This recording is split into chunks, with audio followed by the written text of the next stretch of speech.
નમસ્તે મિત્રો, મારી ચેનલ ટેસ્ટી એમમાં ફરી એક વખત તમારું સ્વાગત છે। આજે આપણે બનાવીશું મેથીના વડા। મેથીના વડા બનાવવા માટે એક વાટકી હું અહીંયા મોળું દહીં લઈશ।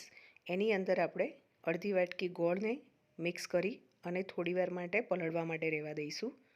ગોળની જગ્યાએ તમે ખાંડ કે સાકરનો પણ ઉપયોગ કરી શકો છો, પણ જો ગોળ તમે લેશો તો બાજરીના વડા જ્યારે તમે બનાવો તો એનો ટેસ્ટ ખૂબ જ સરસ આવે છે। દહીંમાં ગોળ ઓગળે ત્યાં સુધી આપણે એને મિક્સ કરી અને સાઈડમાં મૂકી રાખીશું। વડામાં નાખવા માટે 1 ઇંચ આદુનો ટુકડો લઈશું અને 3 થી 4 લીલા મરચાં લઈશું। તમે તમારા તીખાશ પ્રમાણે વધારે કે ઓછા કરી શકો છો। આ બંનેની પેસ્ટ બનાવી લઈશું। આમાં તમે લસણ પણ એડ કરી શકો છો। એક પેનની અંદર 2 ટેબલસ્પૂન તેલ ગરમ કરવા મૂકીશું। તેલ ગરમ થાય એટલે હાફ ટીસ્પૂન જેટલો અજમો એડ કરી લઈશું। અજમો તતડે એટલે હાફ ટીસ્પૂન હિંગ એડ કરીશું। હિંગ એડ કર્યા પછી એની અંદર લીલા મરચાં અને આદુની પેસ્ટને પણ એડ કરી લઈશું અને એક વખત મિક્સ કરી લઈશું। આ રીતથી જો તમે વડા બનાવશો તો એકદમ ટેસ્ટી વડા તૈયાર થાય છે। 1 ટેબલસ્પૂન સફેદ તલ એડ કરીશું।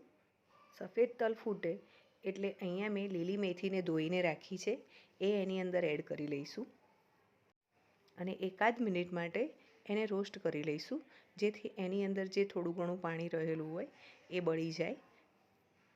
મેથી થોડી શેકાશે એટલે વડાનો ટેસ્ટ એકદમ સરસ આવશે। આ રીતથી જો તમે વડા તૈયાર કરશો તો એકદમ ફૂલેલા સરસ વડા તૈયાર થશે।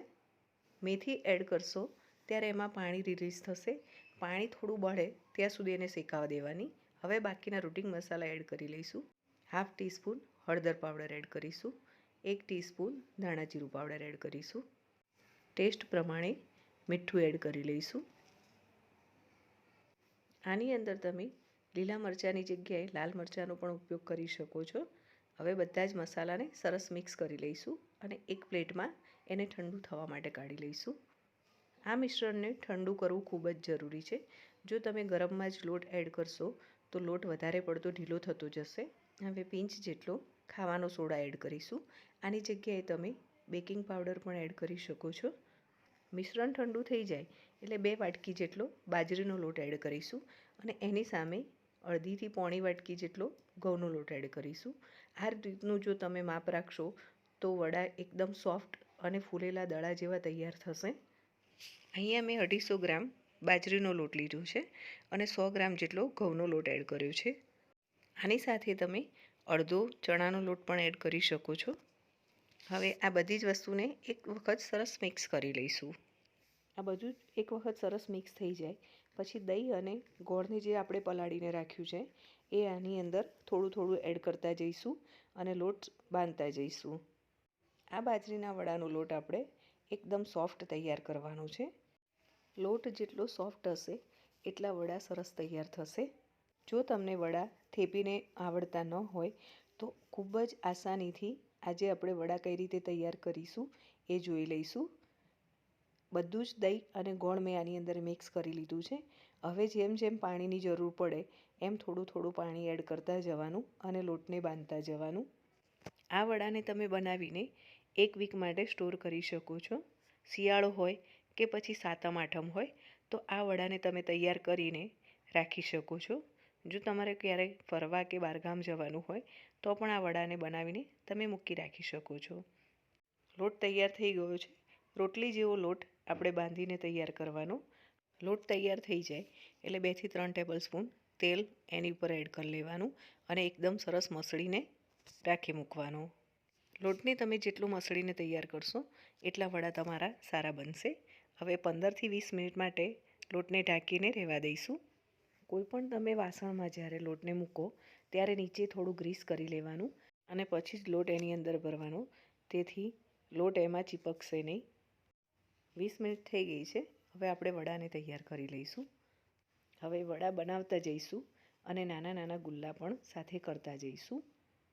તમને જો એ રીતે ન ફાવતું હોય તો તમે પહેલાં આ રીતે ગુલ્લા બનાવીને મૂકી રાખી શકો છો।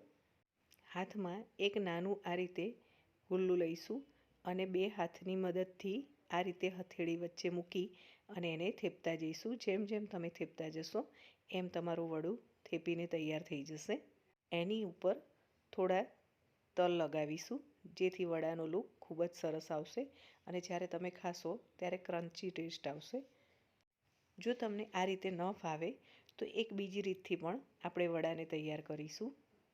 જો વડાને તમારે ફૂલેલા એકદમ સરસ તૈયાર કરવા હોય તો વડું જ્યારે તૈયાર થઈ જાય ત્યારે આ રીતે પાણીવાળો હાથ લગાવવાનો, જેથી તલ છે એ છૂટા નહીં પડી જાય.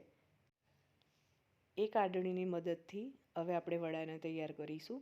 આડણી ઉપર એક મલમલનું કે કોટનનું કપડું લઈ લેવાનું. આ કપડું કલરવાળું ન હોવું જોઈએ, વ્હાઈટ હોવું જોઈએ, જેથી એના ઉપર કલર ન બેસે. કપડું જ્યારે તમે લો ત્યારે કપડું ભીનું હોવું જોઈએ. આ રીતે બધા જ લોયાને ગોઠવી દેવાના. આ રીતે વડા જ્યારે તમે બનાવો તો એકસાથે 5થી 6 વડા તૈયાર થઈ જશે.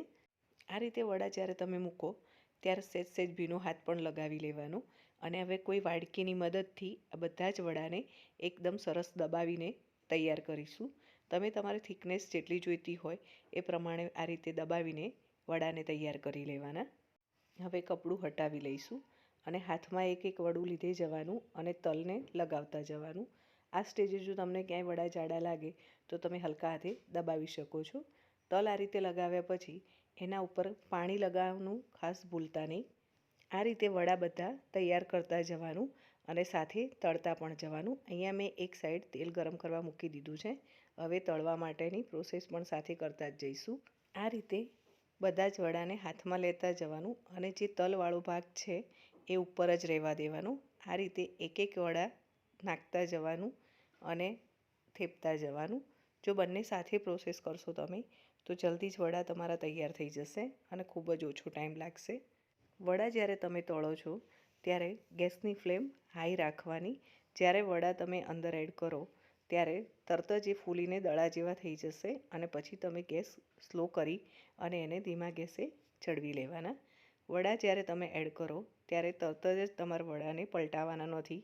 થોડી વાર રહી અને પછી જ વડાને પલટાવવાના છે. આ રીતે જો તમે પ્રોસેસ કરશો તો તલ પણ છૂટા નહીં પડે તેલમાં અને વડા પણ તમારા એકદમ ફૂલીને દડા જેવા તૈયાર થશે અને ખાવામાં પણ એકદમ સોફ્ટ વડા તૈયાર થશે. તમે જોઈ શકો છો કે વડા તળાઈને તૈયાર થઈ ગયા છે. હવે એને એક પ્લેટમાં કાઢી લઈશું. આ રીતે બધી જ બેચને તૈયાર કરી લેવાની. તમે જ્યારે વડા બનાવો ત્યારે એકદમ સોફ્ટ અને આ રીતે ફૂલેલા ન બનતા હોય તો એક વખત આ રીતથી તમે પણ વડા બનાવજો અને તમને કેવી લાગી તે મને કોમેન્ટ બોક્સમાં ચોક્કસ જણાવજો. તમે જોઈ શકો છો કે વડા એકદમ ફૂલીને દડા જેવા તૈયાર થઈ ગયા છે. એને તમે દહીં સાથે કે પછી ચા કોફી સાથે પણ લઈ શકો છો. ફરી મળીશું આવી અવનવી રેસીપી સાથે. Thank you for watching.